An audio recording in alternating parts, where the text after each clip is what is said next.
Mix en Falles y vamos a ver quemar la falla que han preparado nuestros monitores.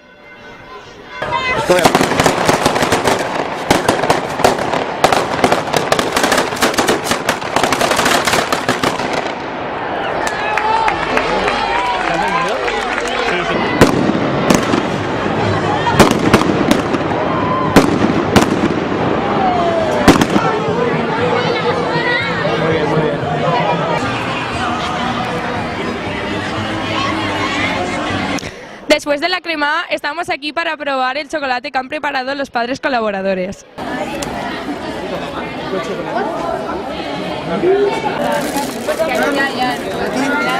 ¿Te ha gustado la crema de la falla?